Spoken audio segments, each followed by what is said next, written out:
¿Alguna vez te has detenido a pensar que aquello que llevas a tu boca, aquello que consumes cada día con aparente inocencia, puede estar siendo usado por el enemigo para debilitarte en lo más profundo de tu ser?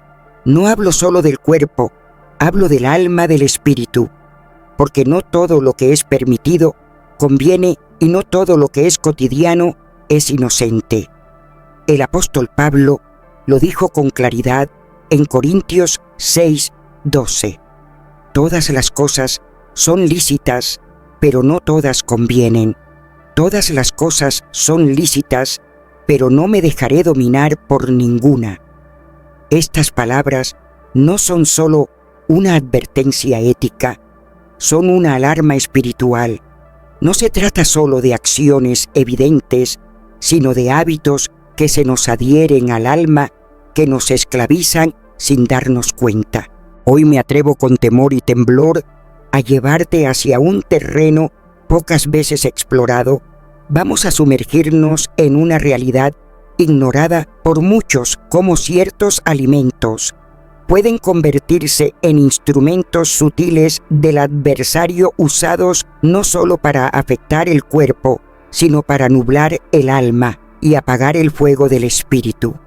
Quiero que veas, que entiendas, que despiertes, porque lo que parece simple puede ser puerta abierta al enemigo, y lo que entra por tu boca puede estar desviando tu discernimiento, debilitando tu voluntad, alejándote del propósito eterno para el cual fuiste creado. Desde el principio, el adversario ha usado las mismas herramientas: seducción, duda y deseo.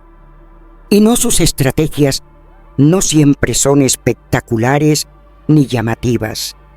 A menudo se esconden en lo habitual, en lo pequeño, en lo que no parece tener importancia.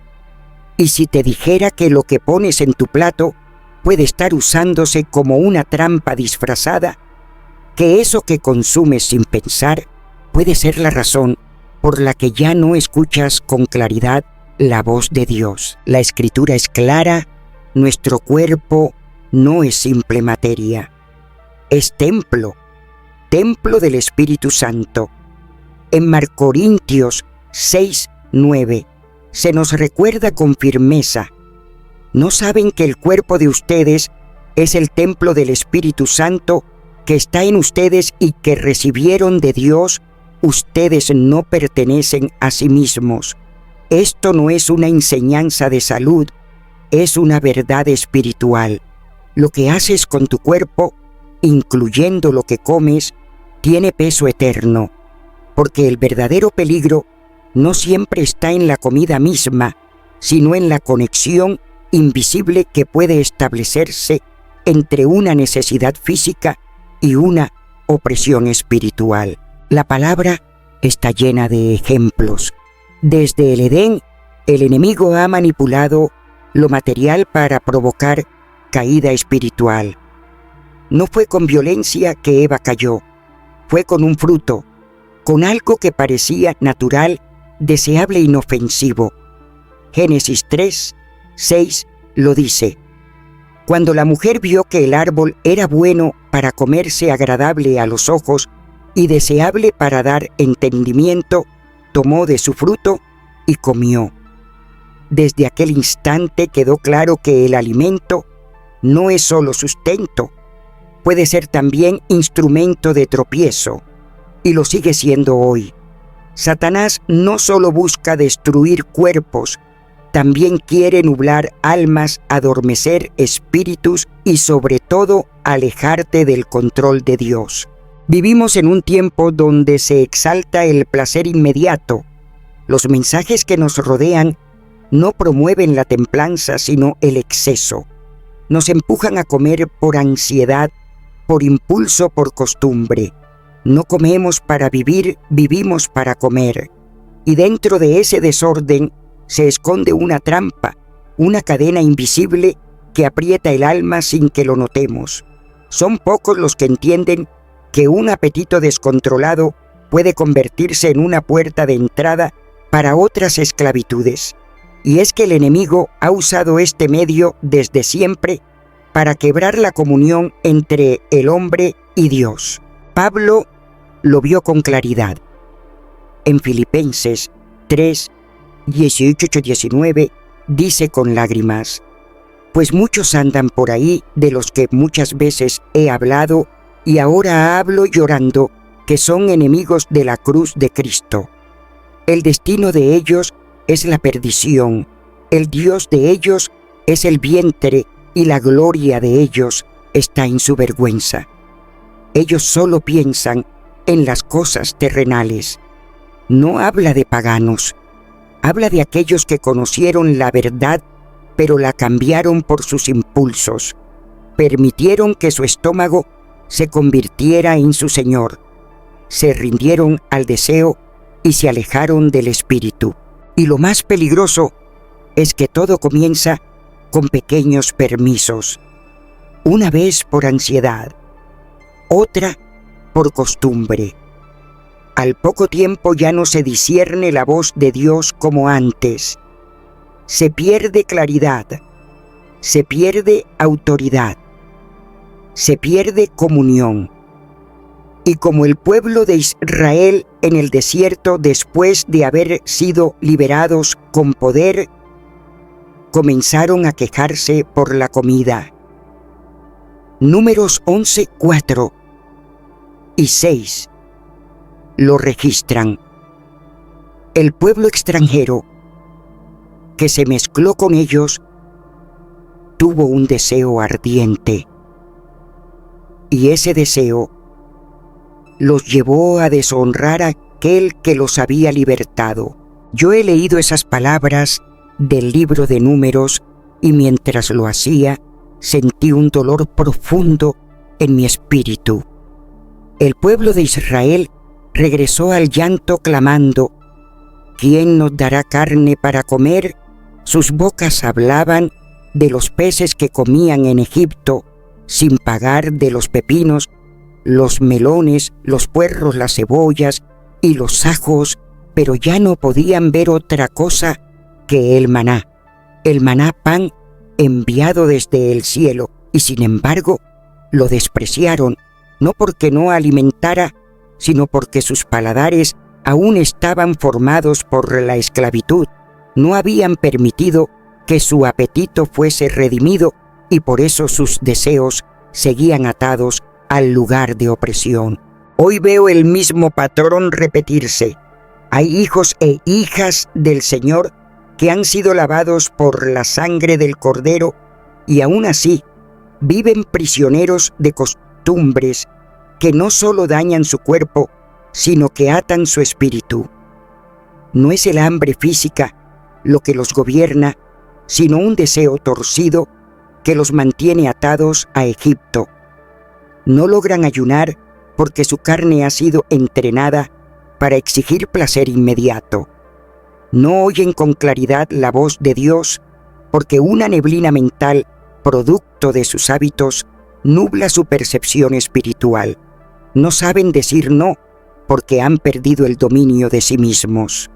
Y eso, aunque suene duro, es esclavitud en su forma más sutil. Romanos 6:16 nos confronta con la verdad. ¿No sabéis que si os entregáis a alguien como esclavos para obedecerle, sois esclavos de aquel a quien obedecéis, sea del pecado para muerte o de la obediencia para justicia? Este mensaje no es legalismo. No se trata de imponer dietas ni de sustituir la gracia con reglas. No. Esto es una sacudida del cielo, una alarma espiritual, para que abras los ojos del alma y reconozcas que lo que el mundo ha normalizado es en muchos casos una atadura disfrazada. Detrás de ciertos hábitos hay fortalezas invisibles. Hay alimentos que no son solo nutrientes, son cadenas disfrazadas de placer, y no lo sabrás hasta que empieces a observar tu interior cada vez que intentas romper con esos patrones. Te produce ansiedad dejar ese producto, pierdes la paz cuando no lo tienes. Ahí está la señal. No tienes el control, estás siendo controlado. El enemigo conoce bien esa debilidad. Por eso ha convertido la industria alimentaria en un campo de batalla espiritual. No es casualidad que tantos productos hayan sido diseñados para crear adicción, para alterar la química del cerebro y mantenernos en un estado de dependencia que va más allá del cuerpo. Es emocional, es espiritual. Satanás no necesita posesionarse de ti si puede gobernarte con un hábito que tú mismo abrazaste. No necesita gritarte si puede aturdir tu alma con el exceso silencioso de lo cotidiano. Y lo más alarmante es que muchos creyentes no ven este terreno como lo que realmente es un asunto espiritual. En Proverbios 23, 20, 21 está escrito: no estés con los bebedores de vino ni con los comedores de carne, porque el bebedor y el comilón empobrecerán y el sueño hará vestir vestidos rotos. Este empobrecimiento no se limita a lo económico. Es una pobreza de visión, de sensibilidad, de autoridad espiritual. Aún Jesús nuestro Señor, antes de comenzar su ministerio, tuvo que enfrentar esta batalla en el desierto. Y lo primero que el enemigo usó no fue la fama ni el poder, sino el pan, porque sabía que si lograba que Jesús usara su poder para satisfacer su hambre, rompería su dependencia del Padre. Pero Jesús respondió con vida en sus palabras: no solo de pan vivirá el hombre, sino de toda palabra que sale de la boca de Dios. Mateo 4:4. Esa respuesta no fue solo una frase sabia, fue una estrategia espiritual.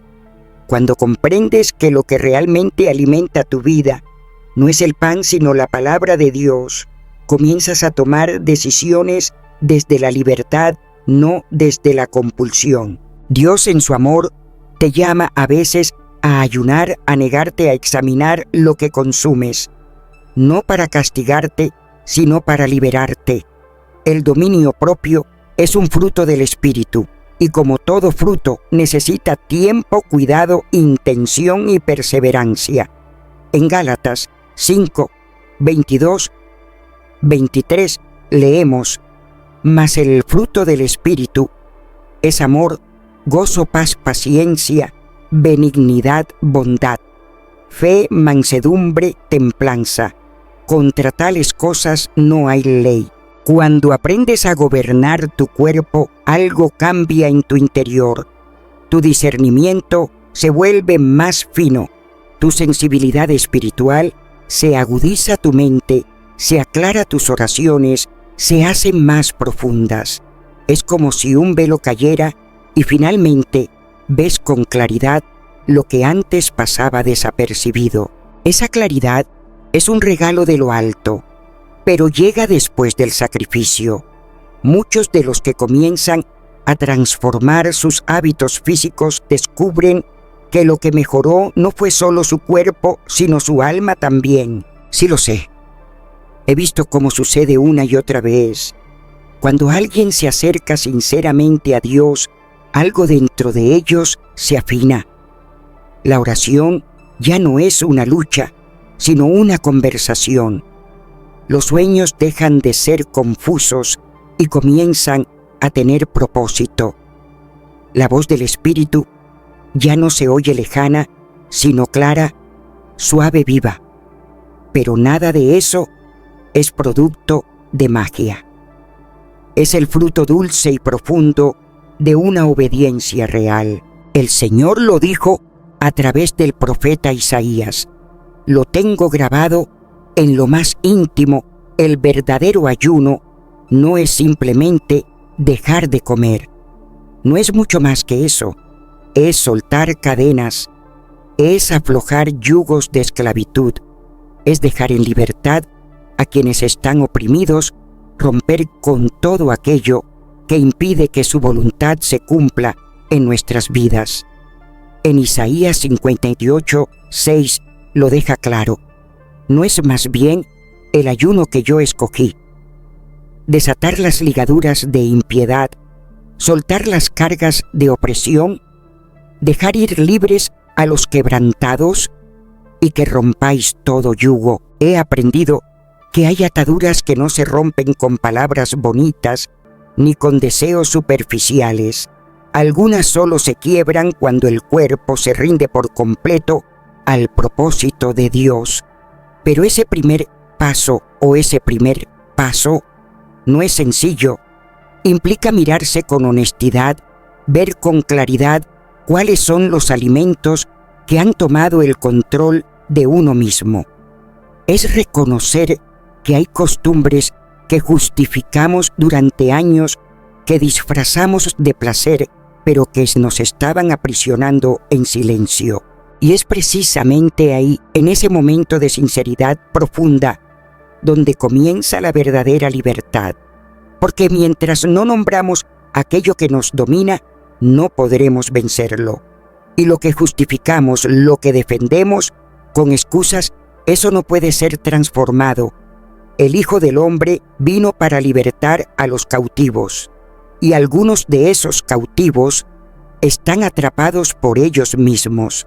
No podemos hablar de santidad sin hablar de disciplina. No podemos clamar por el fuego del cielo mientras alimentamos fortalezas espirituales con nuestras decisiones cotidianas. Hoy es un día de decisión. Tal vez sientas que tu vida espiritual se ha estancado, que tu mente está nublada, que tus oraciones no fluyen como antes. Y puede ser que la solución no esté en añadir más cosas a tu rutina, sino en soltar lo que te tiene atado. Quizás la libertad que anhelas no se encuentre en hacer más, sino en dejar de consumir lo que el enemigo ha estado usando sutilmente para detenerte. Esto no se trata de miedo, es una revelación, porque cuando ves la verdad, puedes actuar con fe. Jesús dijo en Juan 8:32, y conoceréis la verdad, y la verdad os hará libres. Esa verdad empieza con lo que tienes frente a ti cada día, con tus decisiones diarias, con lo que permites que entre por tu boca y termina afectando tu espíritu. No estás sola en esta lucha. El Padre te dio su espíritu para guiarte, te dejó su palabra para iluminar tu camino y te dio la capacidad de elegir, de rendirte, de comenzar otra vez. Lo que consumes puede ser una ofrenda consagrada o una cadena disfrazada. Decide bien, pero recuerda esto: cuando tu cuerpo se alinea con la voluntad de Dios, tu alma florece y tu espíritu se eleva con libertad. Es en esa armonía santa donde comienza la verdadera transformación. ¿Estás dispuesta a mirar más allá del plato, a discernir lo que se esconde detrás?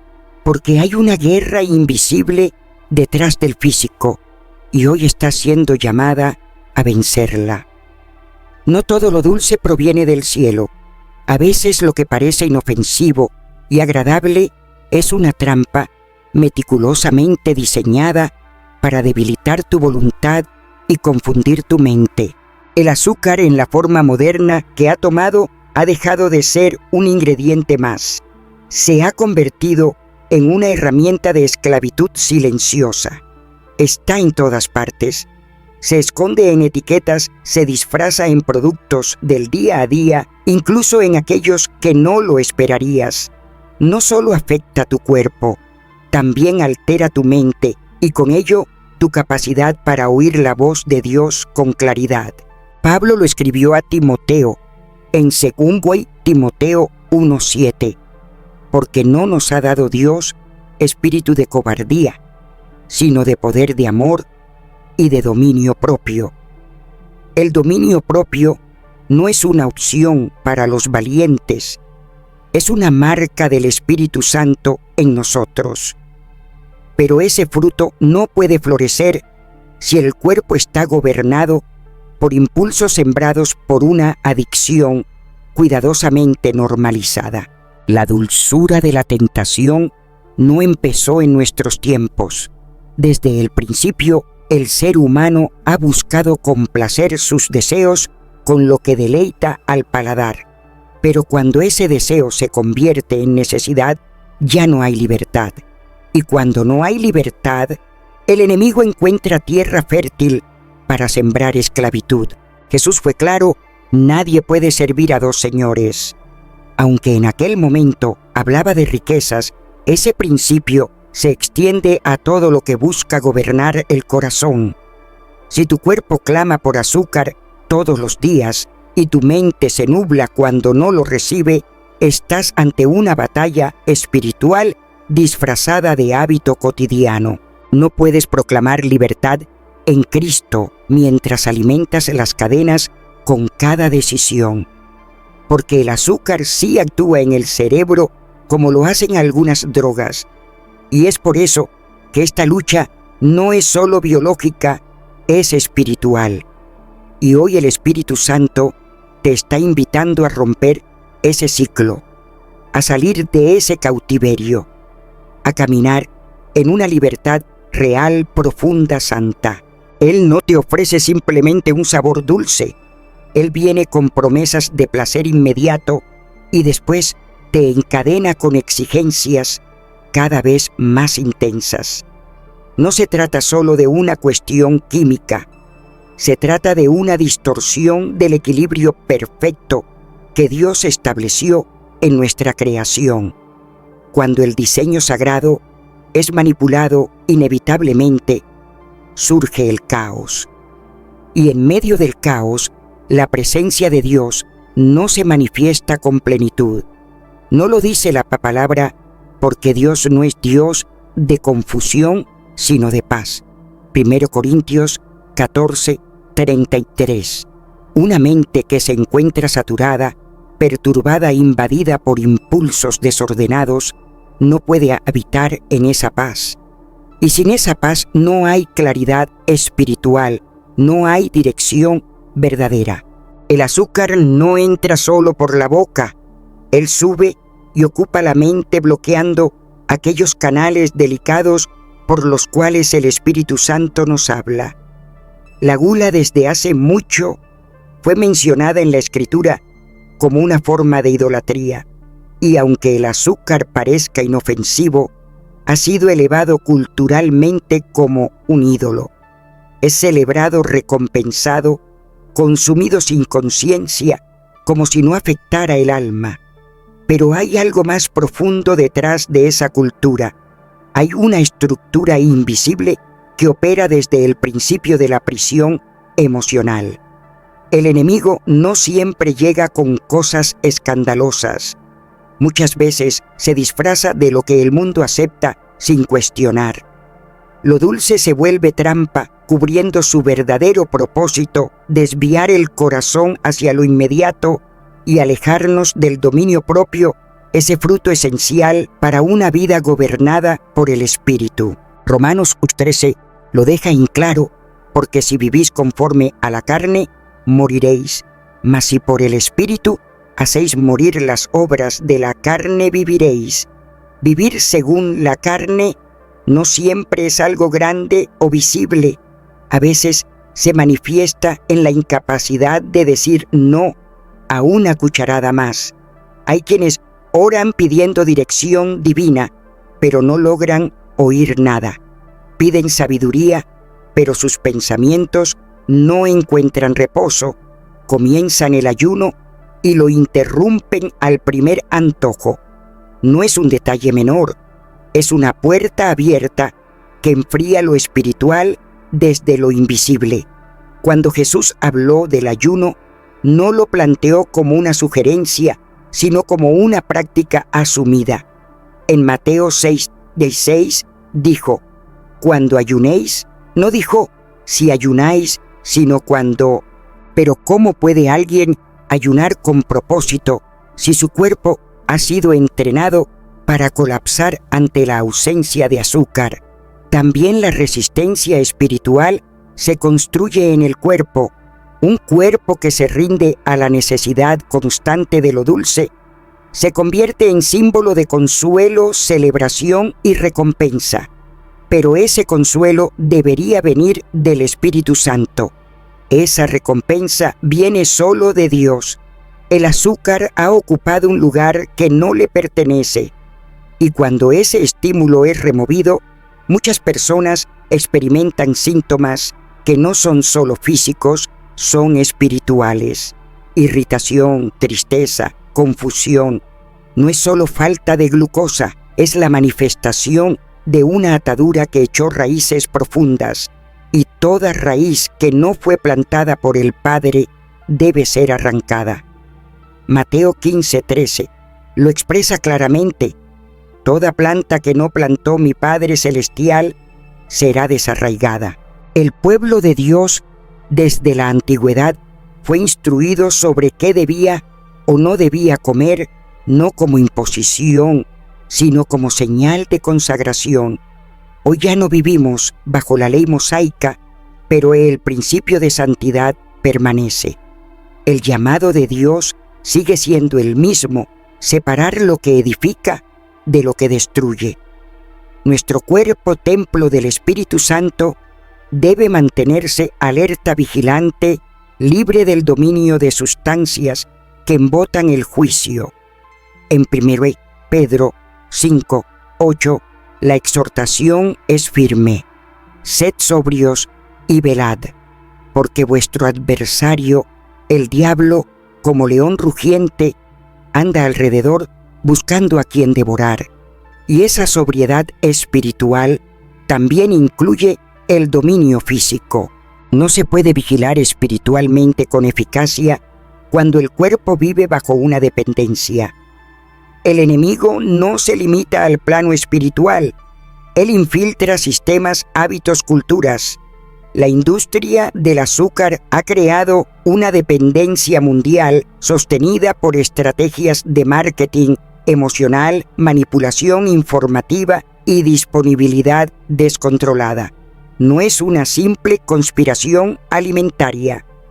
Es una estrategia de distracción espiritual. Todo lo que te controla te limita, y lo que te limita impide que desarrolles el potencial que Dios ha depositado en ti. El pueblo de Dios fue llamado a la libertad, pero muchos viven en esclavitud diaria sin notarlo. Gálatas 5:1 declara: estad pues firmes en la libertad con que Cristo nos hizo libres, y no estéis otra vez sujetos al yugo de esclavitud. Ese yugo puede tomar muchas formas. A veces toma la forma de lo que le pones al café. Esa dulzura es un espejismo. Da placer momentáneo, pero nunca llena el vacío. Solo el Espíritu Santo puede traer plenitud. Solo la palabra puede verdaderamente saciar.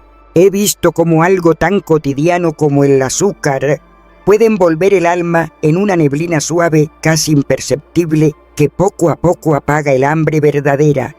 Crea una ilusión, un consuelo momentáneo, pero pronto exige más. El alma, cuando no se nutre de lo eterno, comienza a adormecerse, a perder el rumbo. Pero Jesús dijo algo que jamás debemos olvidar: yo soy el pan de la vida. Quien viene a mí nunca tendrá hambre. Quien cree en mí nunca tendrá sed. Juan 6:35. Estas no son simples palabras teológicas, son un llamado directo al corazón.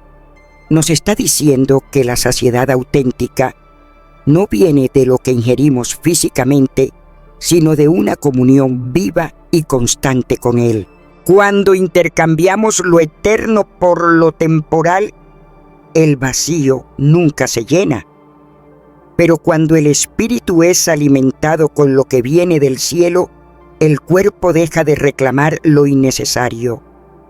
No podemos hablar de libertad mientras abrazamos costumbres que nos atan en silencio. No podemos levantar banderas de guerra espiritual si seguimos obedeciendo a nuestros apetitos. No podemos proclamar que Cristo reina en nosotros cuando es el azúcar quien decide en qué pensamos, cómo actuamos, qué buscamos. Esta clase de esclavitud no se rompe con fuerza humana. No basta con la fuerza de voluntad. Solo se rompe con armas espirituales. Y la Escritura es clara en 2 Corintios 10, 4, 5. Porque las armas de nuestra milicia no son carnais, sino poderosas en Dios, para la destrucción de fortalezas, derribando raciocinios y toda altivez que se levanta contra el conocimiento de Dios, llevando cativo todo pensamiento a la obediencia de Cristo. Esos pensamientos abarcan los impulsos, los antojos, las justificaciones que nos damos a nosotros mismos. Todo eso también debe someterse. Incluso lo que ponemos en nuestra boca. No se trata de convertir un ingrediente en enemigo. Se trata de discernir cuándo algo ha ocupado el lugar que solo Dios merece. Si no puedes dejarlo, no lo estás controlando tú. Te está controlando a ti. Y cualquier cosa que te controle te impide andar en la plenitud del Espíritu. Efesios 5, 18 nos recuerda: no os embriaguéis con vino, que lleva al desentrenamiento, pero hinchaís del Espíritu. Eso incluye cualquier cosa que embote el alma, que enturbie la mente, que debilite el cuerpo. El azúcar ha embriagado generaciones enteras. Ha sustituido la alegría que viene del Espíritu por un estímulo momentáneo. Y esa sustitución nos aleja del poder verdadero. El cuerpo necesita sustento, sí, pero no toda necesidad es legítima cuando ha sido manipulada por el enemigo. El hambre del Espíritu tiene que estar primero. Mateo 5:6 nos da esta promesa: bienaventurados los que tienen hambre y sed de justicia, porque serán satiados. No dice bienaventurados los que tienen hambre de dulces ni de alivio emocional. Dice justicia, porque lo que realmente sacia no calma la ansiedad, alimenta el espíritu. Cuando el orden se restablece, lo que antes dominaba pierde autoridad. La dulzura auténtica no se encuentra en una sustancia, se halla en la presencia de Dios. Salmo 119, 103. Declara: cuán dulces son tus palabras al paladar mío, más que el miel a mi boca. Esa es la dulzura que fortalece. Esa es la dulzura que libera. Y en esta batalla no se trata de una lucha más. No se gana con autocontrol solamente. Se gana con rendición. El primer paso no es decirle adiós al azúcar. Es devolverle a Dios el espacio que ese azúcar ha estado ocupando. Es reconocer la atadura, confesar la dependencia y pedir ayuda. Porque Dios no desprecia un corazón rendido. Él honra la sinceridad. Él toma la debilidad y la transforma. Y mientras Él trabaja, el cuerpo se alinea, la mente se limpia y el espíritu se eleva. Proverbios 3, 5, 6 nos instruye: confía en el Señor de todo tu corazón y no te apoyes en tu propio entendimiento. Reconozca en todos tus caminos y Él enderezará tus viajes. Incluye ese camino, también ese, el de tu alimentación, lo que eliges consumir, porque cada decisión siembra algo y cada semilla da fruto. Y cuando un hijo de Dios consagra hasta lo más mínimo, los cielos responden. La obediencia en lo pequeño abre las puertas a revelaciones grandes. El enemigo lo sabe, por eso te distrae con lo trivial, con lo que parece sin importancia. Pero el Espíritu Santo te está llamando a despertar, a discernir, a responder, porque no todo lo dulce es bueno, no todo lo agradable es justo, solo lo que nace de Dios trae libertad. y la libertad no tiene sabor, tiene poder. Hoy es ese momento, el de elegir quién gobierna tu cuerpo, tu hábito o el espíritu, porque no puedes servir a ambos. Solo uno conduce a la vida, y mientras el mundo celebra una libertad sin filtro, se ha construido un sistema alimenticio que no solo intoxica el cuerpo, sino que mancha el alma. Aunque muchos lo ignoren, hay alimentos reales o simbólicos conectados con prácticas contrarias a Dios. Y detrás de ciertos productos no hay solo una fábrica o una marca. Sí, lo he visto, lo he sentido. Y mientras leo estas palabras, mi espíritu se quebranta, porque sé que muchos no se dan cuenta de lo que está en juego. Hay pactos, hay rituales, hay intenciones que no son visibles a simple vista, pero que dejan una huella en lo invisible. El apóstol Pablo ya nos advirtió y lo hizo con claridad en 1 Corintios 10, 20. Antes digo que lo que los gentios sacrifican a los demonios y no a Dios, y no quiero que ustedes tengan comunión con demonios. Estas palabras no fueron dirigidas a los que no conocen al Señor. Fueron dichas a nosotros, a los que decimos creer, a los que hemos olvidado que incluso lo que comemos necesita ser discernido con ojos espirituales. Cuando la palabra habla sobre la carne sacrificada a ídolos, no está hablando solo de una práctica antigua y lejana. Habla de un principio eterno. Lo que ha sido consagrado a dioses falsos no es neutral. Lleva una influencia espiritual. Y ese principio sigue siendo real hoy. No se trata de lo que ves, sino de lo que no ves. Hay muchas culturas donde ciertos alimentos se producen bajo invocaciones, simbolismos y filosofías que se oponen abiertamente a la verdad de Cristo. No necesitas participar activamente en esos rituales para estar expuesto. Basta con ignorarlos, con consumir sin preguntar, sin orar, sin discernir. El enemigo no actúa con estridencia. Se mueve en las sombras. Sabe que la ignorancia abre puertas que el discernimiento cerraría.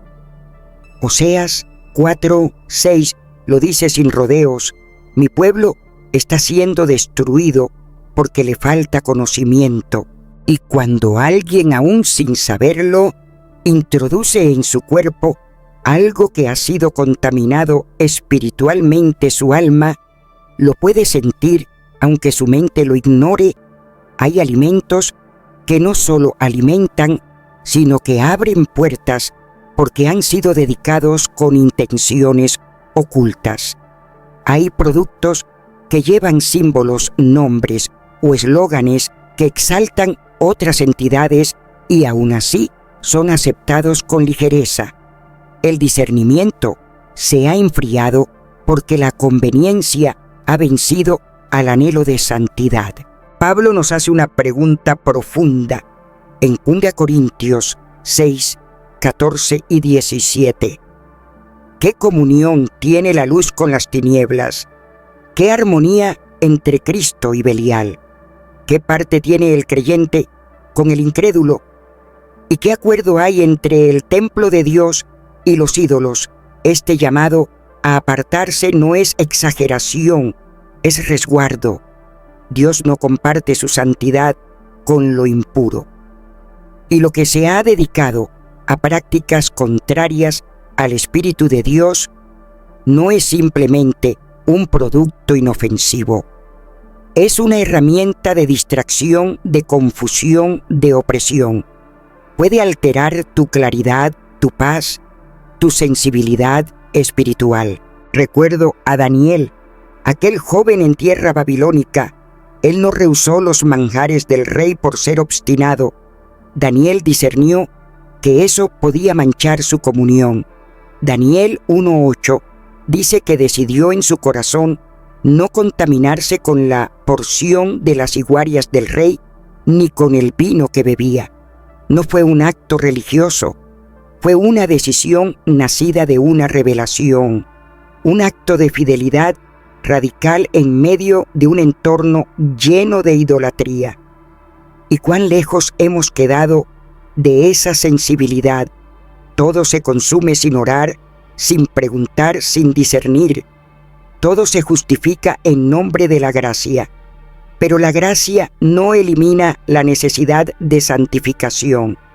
Hebreos 12:14 nos lo recuerda: sin santidad nadie verá al Señor. Y esa santidad no se limita a lo que decimos o hacemos.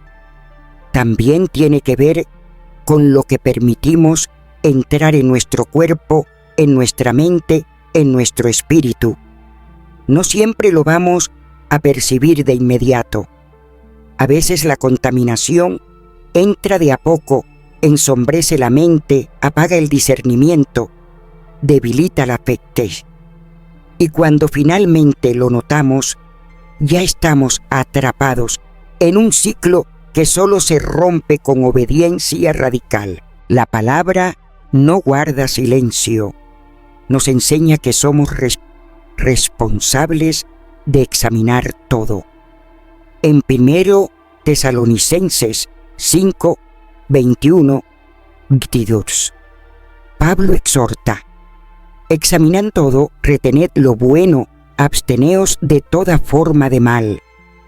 Y no se refiere solo a enseñanzas, se refiere a todo lo que tiene contacto con nuestra vida.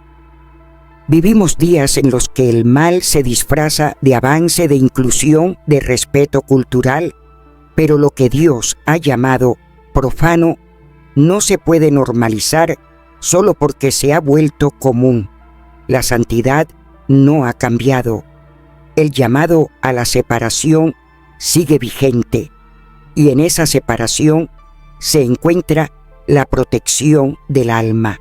Dios no está distante de lo que ocurre aquí. Él observa cada detalle, cada intención, cada estructura, y ha dado a su pueblo el don de discernir, si estamos dispuestos a buscar su guía. En Proverbios 3:6 leemos: reconócelo en todos tus caminos, y Él enderezará tus viajes. Y eso incluye lo que aceptamos, lo que llevamos a nuestra casa, lo que permitimos que toque nuestro cuerpo y nuestra alma. El enemigo ha refinado sus estrategias, pero su objetivo no ha cambiado. Quiere infiltrarse, contaminar, desviar. No lo hace con gritos, lo hace con suavidad, con apariencia de normalidad. Introduce filosofías ocultas bajo apariencia de cultura. Usa palabras bonitas para encubrir propósitos oscuros. Y si el pueblo de Dios no está alerta, si no se aferra al Espíritu, será arrastrado sin saber que ha cedido terreno. Yo lo he visto. Por eso clamo, por eso hablo, porque aún hay tiempo para abrir los ojos, para elegir la santidad por encima de la costumbre, y decir con firmeza: Señor, quiero vivir solo para ti. Se disfraza de descuido, se alimenta de la indiferencia. Pero la palabra viva de Dios me ha enseñado que los ojos espirituales no pueden quedarse en lo que se ve. Recuerdo cómo el apóstol Pablo fue tajante al escribirle a los corintios sin rodeos ni confusión. En 1 Corintios 10:21 dejó algo que retumba en mi alma cada vez que lo leo: no podéis beber el cáliz del Señor y el cáliz de los demonios.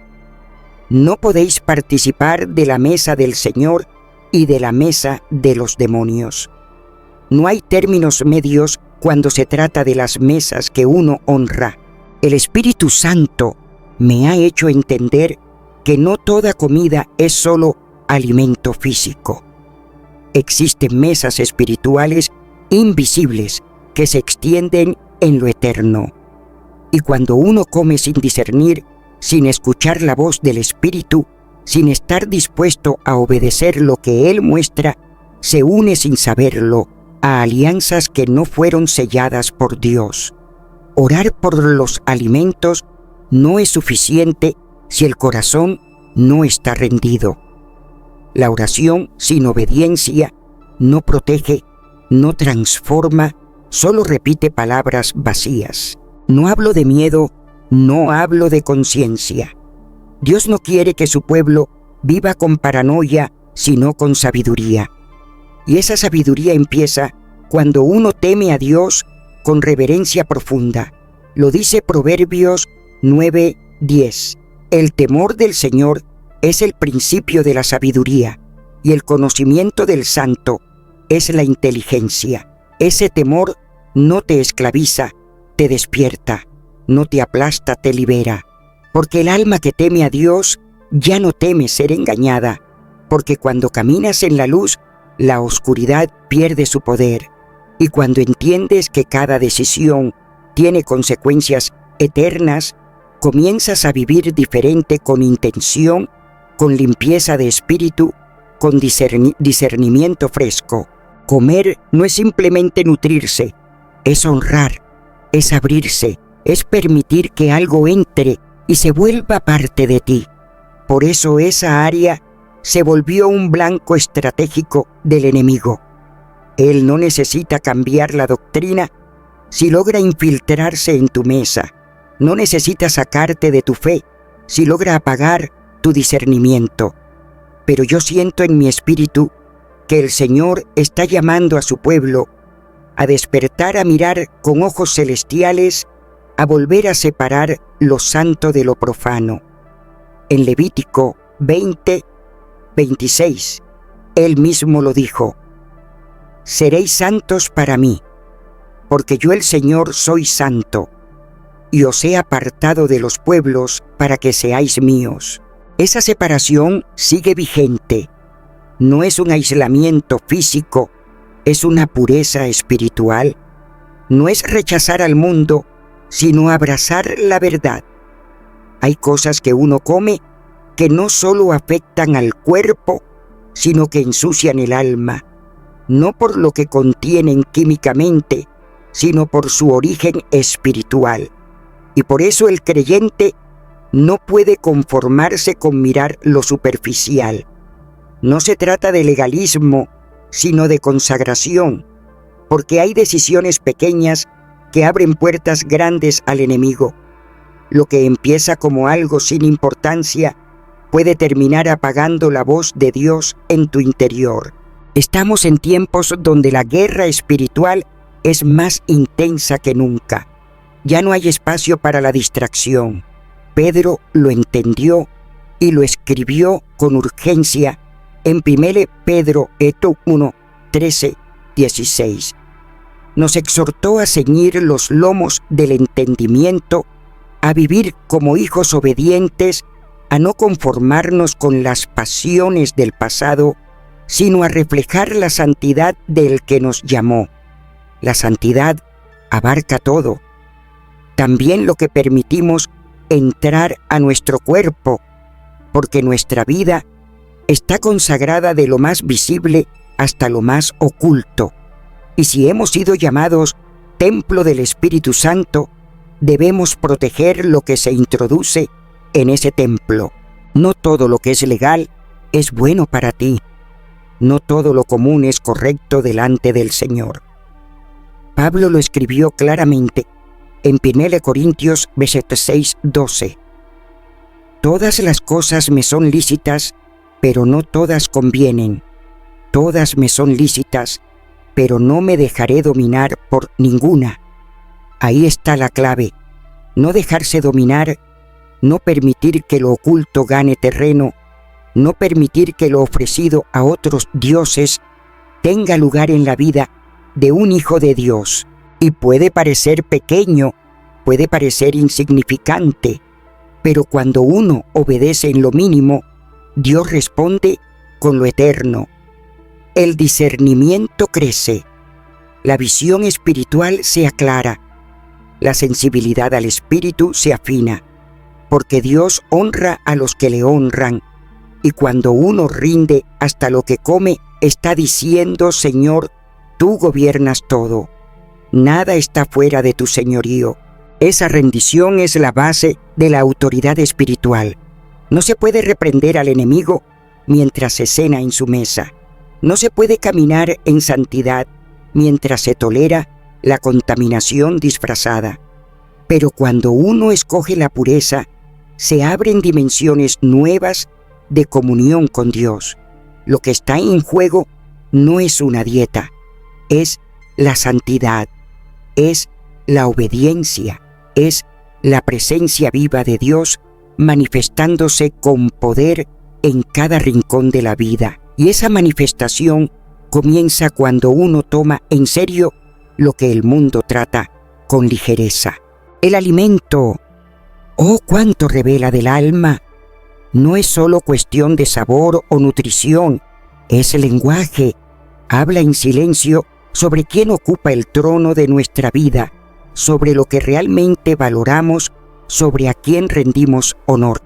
Y yo sé, como tú también lo sabes en lo profundo de tu espíritu, que solo uno merece ser honrado de esa manera. Su nombre es Santo. Su nombre es Cristo. Cada acto, incluso lo más cotidiano como comer o beber, debe elevarse como una ofrenda para glorificar su nombre. Está escrito en 1 Corintios 10:31. Por tanto que si coméis o bebéis o hacéis otra cosa, hacedlo todo para la gloria de Dios. Pero hay un pecado, uno del que casi no se habla, uno que se oculta en lo cotidiano, que se filtra en lo inocente, en lo que parece inofensivo. Nadie lo menciona desde los púlpitos, pocos lo detectan en su caminar diario, pero está allí, silencioso. Es la gula. No siempre se muestra en grandes cantidades, no siempre se nota con los ojos. A veces se disfraza de necesidad, pero en realidad es un alma desordenada. Es el cuerpo que ha dejado de someterse al espíritu. Es el corazón que ya no busca plenitud en Dios, sino que intenta llenar vacíos con comida. Filipenses 3:19 lo describe con dolorosa claridad. Su destino es la perdición. Su Dios es el vientre y su gloria está en su vergüenza. Solo piensan en las cosas terrenales. Vivimos rodeados por una cultura que glorifica el exceso. Comemos sin medida, fuera de tiempo, sin propósito. Ya no buscamos sustento, buscamos consuelo, buscamos escape. Y en ese ciclo lo espiritual comienza a apagarse. Por eso, en tantas ocasiones bíblicas, cuando el caos interior invadía la respuesta, era el ayuno. Porque donde el cuerpo gobierna, el espíritu se duerme. Donde la carne toma el control, la comunión se rompe.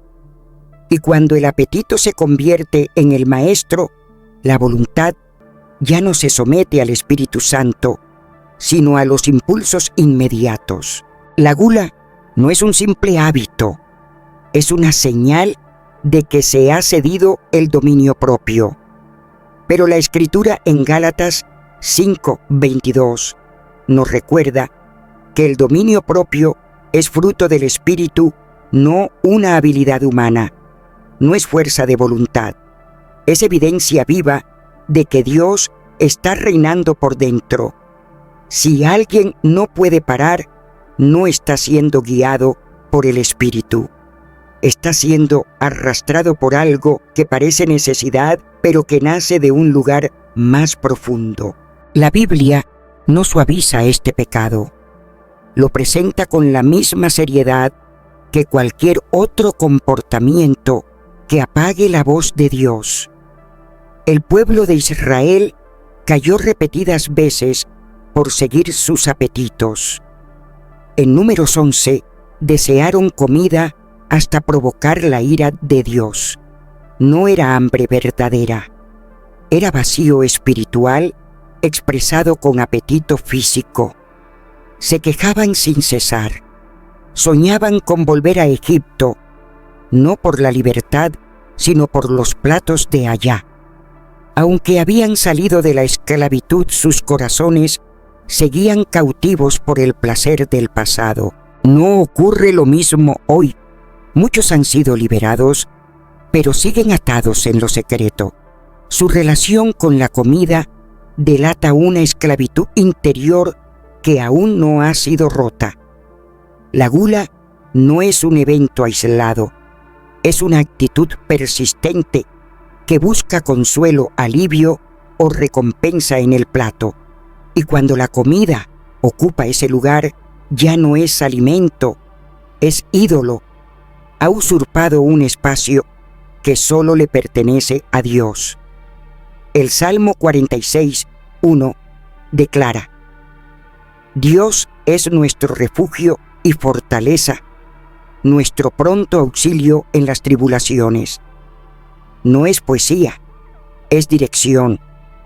Pero cuando el alma ansiosa herida o celebrante corre primero al alimento y no a su presencia, algo se ha desplazado en lo espiritual. No estoy diciendo que comer sea pecado. No, Dios mismo proveyó el alimento. En Génesis, Él entregó los frutos de la tierra al hombre. En el desierto, Él envió maná desde el cielo. Y en el ministerio de Jesús multiplicó el pan para alimentar a las multitudes. Pero en todos esos momentos, el alimento nunca fue el centro. Siempre fue el medio, no el fin. Fue muestra de cuidado, no objeto de devoción. Pero cuando caemos en la gula, el siervo se convierte en amo. El alimento comienza a exigir, consume sin saciar. Promete alivio, pero deja vacío. Promete gozo, pero deja culpa. Y esa relación distorsionada no afecta solo el cuerpo. Entorpece la oración, enfría la disciplina, apaga el deseo de buscar a Dios. El peso del cuerpo termina convirtiéndose en peso espiritual. Jesús nos advirtió de esto con palabras directas. En Lucas 21:34 dijo: Acuérdense de ustedes mismos, no sea que sus corazones se carguen con glotonería, embriaguez y las preocupaciones de esta vida, y aquel día les sobrevenga de repente. Esa advertencia no era sobre el estómago, era sobre el espíritu. Habla de un peso que adormece la expectativa, que roba la preparación. Porque el exceso, aunque parezca pequeño, puede cegarte al mover de Dios. Puede nublar tu discernimiento en los momentos más cruciales. Y el tiempo de despertar es ahora. El enemigo no siempre se presenta con pecados escandalosos o visibles. No necesita tanto. Basta con mantener al creyente adormecido, insensible, envuelto en la comodidad de su carne. He visto corazones apagarse lentamente, no por lo evidente, sino por lo que parece inofensivo. La gula no es solo un asunto físico, debilita la autoridad espiritual. Un hijo de Dios que no logra decir no a un plato difícilmente podrá resistir tentaciones más sutiles. La fortaleza del espíritu también se construye con las decisiones diarias, en la obediencia silenciosa, en la capacidad de negarse a sí mismo. Nuestro amado Jesús lo dijo con claridad en Mateo 16:24. Si alguien quiere venir en pos de mí, niéguese a sí mismo, tome su cruz y sígame. Negarse comienza con lo más cotidiano. Si no hay victoria en lo sencillo, tampoco la habrá en los terrenos más difíciles. El desorden en el apetito no es otra cosa que un reflejo de un interior sin gobierno. Pero nuestro Dios es un Dios de orden.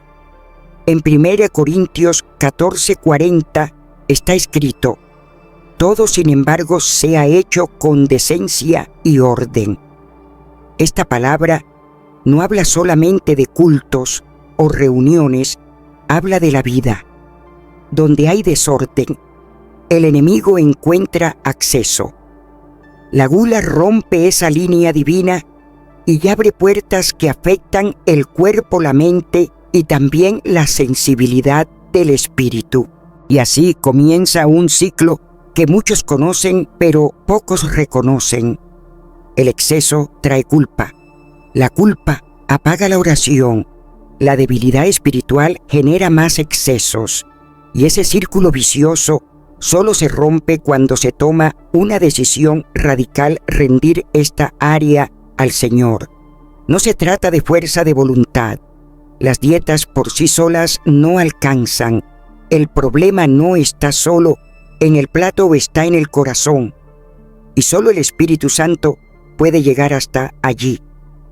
En Ezequiel 36:26, Dios nos hace una promesa viva: os daré corazón nuevo y pondré espíritu nuevo dentro de vosotros. Quitaré de vuestra carne el corazón de piedra y os daré un corazón de carne. Ese nuevo corazón no solo siente distinto, también desea distinto. Tiene otras prioridades. Escucha con más claridad. Solo cuando esa transformación interna ocurre, el apetito encuentra su lugar bajo el gobierno del Espíritu. Deja de ser un amo para volverse siervo. Dios nos llama a caminar con dominio propio, con claridad, con conciencia, no para imponer reglas frías, sino para preservar nuestra comunión con Él. El pecado de la gula se ha escondido bajo la apariencia de lo normal, pero lo que es normal en este mundo no es lo que rige en el reino. Romanos 12:2 lo declara: no os conforméis a este siglo, sino transformaos por medio de la renovación de vuestro entendimiento, para que comprobéis cuál sea la buena, agradable y perfecta voluntad de Dios. Esa renovación alcanza también cómo ves tu cuerpo, cómo te relacionas con la comida, cómo administras tus deseos. El llamado es a volver al diseño original, un cuerpo gobernado por el Espíritu, no por la carne. Una vida donde el alimento es bendición, no cadena. Una conciencia donde cada decisión se alinea con su voluntad, no para ganar méritos, sino para vivir verdaderamente libres. Juan 8:36 dice: si el Hijo os libertare, seréis verdaderamente libres. Y esa libertad también alcanza los hábitos, incluso el acto diario de comer, porque en ese lugar sencillo también se revela quién tiene el control. Nuestro cuerpo es templo, y como templo debe ser cuidado, purificado, consagrado. En 2 Crónicas 29, Ezequías restauró el templo físico de Israel, quitó todo lo impuro, limpió cada rincón y devolvió al templo su propósito original. Hoy el Espíritu Santo desea hacer lo mismo con cada uno de nosotros. Quiere restaurar nuestro cuerpo como una habitación digna, como un instrumento útil, como un reflejo de su gloria. Y todo comienza con la entrega, con la oración sencilla que dice: Señor, hasta en lo que como quiero honrarte. Cuando el alimento ocupa su lugar correcto, la comunión se profundiza. Cuando el apetito es gobernado, el alma se vuelve más sensible. Cuando la gula cae, el poder espiritual se levanta. La victoria no está en comer menos, sino en vivir bajo la guía del Espíritu. No se trata de contar calorías, sino de rendir el corazón. Donde hay rendición, hay transformación. Y donde hay transformación, hay gloria. El enemigo tiembla ante un creyente que gobierna su cuerpo, porque ese creyente no se mueve por impulsos, sino por dirección. No responde hacia los deseos de la carne, sino a la voz de Dios. Y esa vida tiene autoridad, tiene peso, tiene impacto. Esa vida no se rige por el plato, sino por el Espíritu. Vive no solo de pan, sino de cada palabra que sale de la boca de Dios. En tiempos bíblicos, el acto de comer no era una simple necesidad biológica, era una experiencia espiritual cargada de propósito. Y hoy en este tiempo sigue siendo así. Yo he aprendido en lo profundo de mi caminar con el Espíritu Santo que no todo lo que entra al cuerpo es simplemente físico. No lo es. Hay cosas que tocan la carne, pero también hay otras que atraviesan lo visible y alcanzan el espíritu. Siempre lo entendí así: lo que se introduce en nuestro ser puede afectar nuestra comunión con Dios, no solo por lo que es, sino por lo que representa, por el origen invisible que lo acompaña. Hoy más que nunca siento una urgencia espiritual por discernir lo que consumimos. No hablo solo de salud, hablo de lo invisible, de aquello que no se ve con los ojos, pero que carga una dedicación espiritual que no proviene de nuestro Dios. En 1 Corintios 10, 19 y 20, Pablo lo dice con una claridad que sacude el alma. ¿Qué digo pues? ¿Que el ídolo es algo o que lo que se sacrifica al ídolo es algo? Antes digo que lo que los gentios sacrifican a los demonios, lo sacrifican y no a Dios. Y no quiero que ustedes tengan comunión con los demonios. Quizá hoy ya no veamos altares como en los tiempos antiguos, pero no te equivoques, la consagración sigue ocurriendo. Se disfraza con nuevos nombres, con marcas comerciales, con símbolos culturales o con prácticas religiosas ajenas a la verdad de Cristo. Algunos productos, alimentos y objetos están impregnados de fundamentos espirituales que no pertenecen al reino. Y aunque no participemos directamente en sus orígenes, al consumirlos sin discernimiento, abrimos la puerta para formar parte de su propósito oculto. Estas puertas no siempre se ven, no hacen ruido, pero en el mundo espiritual se abren accesos, se ceden espacios, se establecen vínculos que muchos no perciben. Pablo continúa en el siguiente versículo con palabras que no puedo ignorar. No podéis beber el cáliz del Señor y el cáliz de los demonios. No podéis participar de la mesa del Señor y de la mesa de los demonios. La mesa no es solo un lugar físico, es pacto, es comunión, es entrega. Y cada vez que nos sentamos, aunque lo hagamos sin saber, podemos estar alineándonos con un reino que no es el de Dios. Cuando se participa sin conciencia, se pierde la autoridad. El enemigo ya no necesita rugir si logra colarse en lo cotidiano. Lo hace con sutileza, introduciendo hábitos, sabores, costumbres que parecen inocentes, pero que se apoyan en invocaciones, en prácticas distorsionadas, en engaños bien disfrazados. La estrategia del adversario ya no es imponer, sino normalizar. Logra que lo profano parezca trivial, pero el efecto se siente confusión espiritual, frialdad en la oración, pérdida de discernimiento y una paz que de pronto se interrumpe sin razón visible. No es superstición, es una realidad espiritual. Es por eso que la palabra nos llama a vivir con discernimiento, no con temor. Dios no nos quiere ignorantes, sino sabios.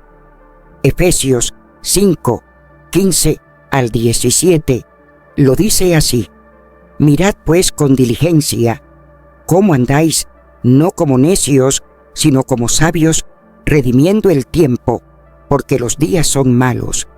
Por tanto, no seáis insensatos, sino entendidos de cuál sea la voluntad del Señor.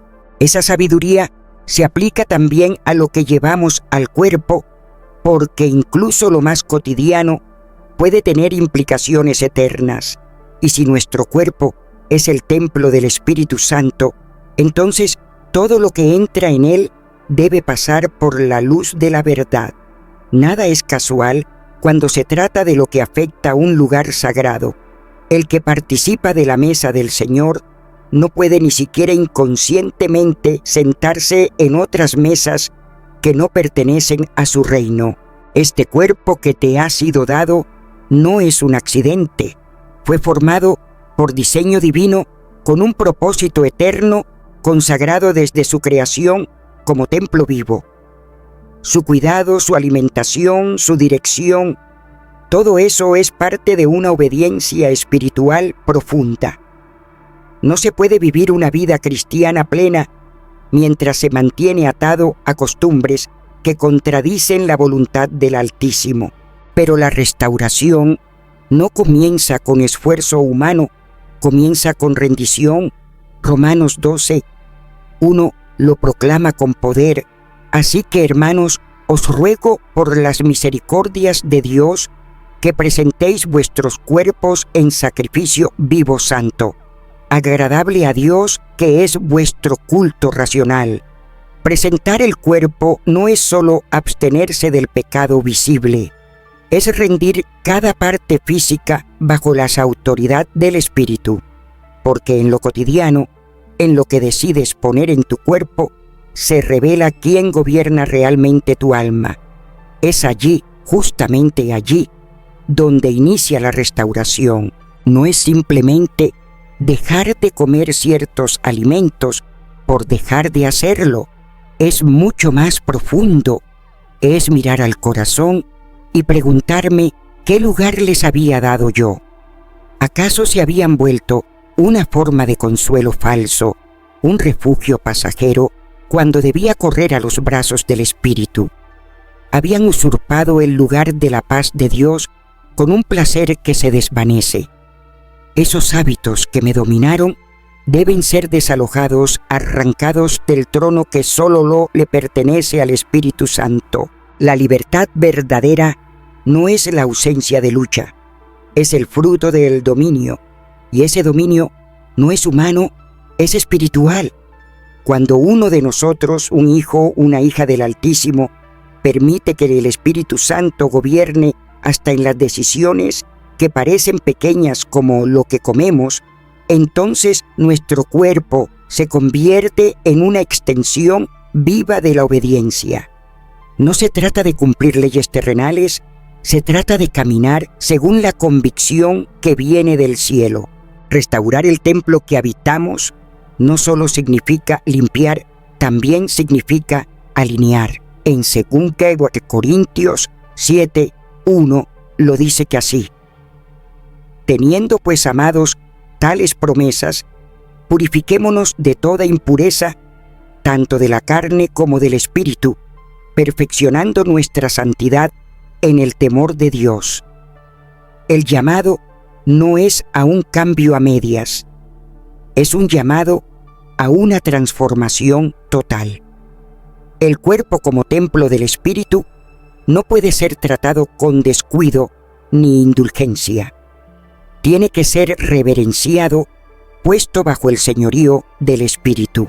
Cuando el espíritu gobierna, la mente discierne y el cuerpo obedece.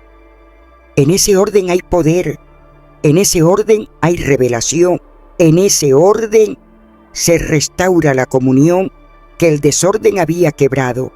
No basta con orar si no hay acción, no basta con saber la verdad si no estoy dispuesta a rendirme a ella. Juan 8:32.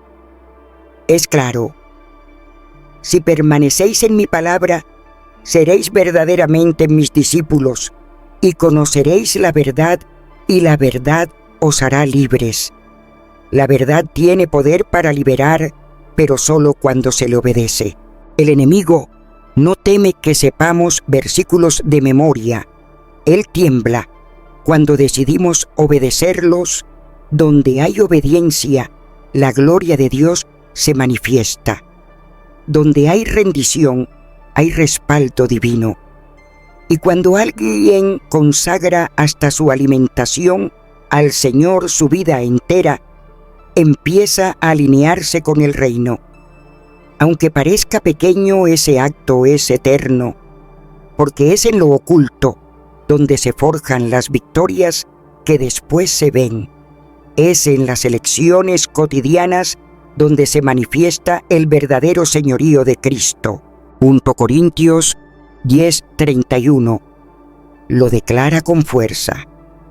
Por tanto, si coméis o bebéis o hacéis cualquier otra cosa, hacedlo todo para la gloria de Dios. Restaurar el templo es dar inicio a una vida clara, fuerte, dirigida. No se trata solo de salud, se trata de recuperar visión. No se rompe solo un hábito, se despierta la sensibilidad del alma. Porque cuando el cuerpo se somete, el espíritu se eleva. Y cuando un creyente vive en esa integridad, su vida entera se convierte en una ofrenda viva, santa, agradable a Dios. Lo que acabas de oír no es solo una invitación a cambiar lo que entra en tu boca. Es una invitación a recuperar el gobierno espiritual sobre tu cuerpo, tu mente y todo lo que te rodea. Este mensaje no es sobre comida, es sobre autoridad. ¿Quién tiene la última palabra sobre tus decisiones diarias? Lo que está en juego no es tu dieta, es tu identidad como hijo de Dios, capacitado para vivir con dominio, sobriedad y propósito. Porque cada vez que decides conscientemente vivir según el Espíritu y no según el impulso, estás caminando en la realidad que el cielo te confió. No fuiste creado para ser gobernado por el gusto, sino por la palabra. El enemigo descubrió algo que muchos creyentes aún no han comprendido. Una mente saciada por la carne es una mente que no discierne las cosas del Espíritu. Por eso ataca en lo oculto donde nadie más mira, porque allí se construyen las fortalezas. Pero ahora, con esta verdad en tus manos, puedes romper ese ciclo. Puedes dibujar una nueva línea. No se trata solo de lo que dejarás de consumir, se trata de lo que empezarás a declarar que tu cuerpo ya no será campo de dominio de nada ni nadie, sino solamente del Espíritu de Dios. Este es el momento de levantar una generación que no viva reaccionando al impulso, sino caminando con discernimiento. Una generación que entienda que la verdadera guerra espiritual no siempre suena fuerte. A veces se libra en silencio, con decisiones que nadie ve, pero que el cielo registra con gozo. Porque cuando decides honrar a Dios, hasta en lo que consumes, el reino se manifiesta en tu vida de forma tangible. Y esa manifestación no solo te transforma a ti, sino que toca tu hogar, tus generaciones, tu propósito. Que cada bocado deje de ser casual. Que cada acto de disciplina se vuelva un acto de guerra espiritual. Que cada decisión de obediencia sea una declaración viva. Aquí el enemigo no tiene gobierno.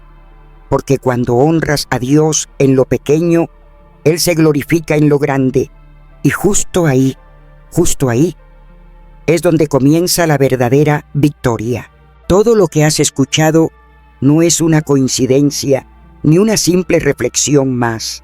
Es un susurro directo del cielo a tu espíritu. Es el clamor del Padre recordándote que no fuiste creado para vivir esclavo de lo visible, sino para caminar en dominio, en propósito, en una obediencia que transforma lo cotidiano en gloria eterna.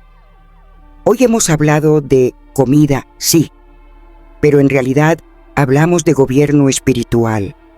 ¿De quién ocupa el trono en tu interior? ¿De qué voz decide tus pasos cuando nadie te mira? Y ahora, al llegar hasta aquí, quiero abrazarte con estas palabras. No estás solo, no estás sola. Estoy aquí contigo, como una hermana en la fe, como alguien que también ha temblado, ha caído, pero ha decidido levantarse una vez más bajo la gracia de aquel que todo lo renueva.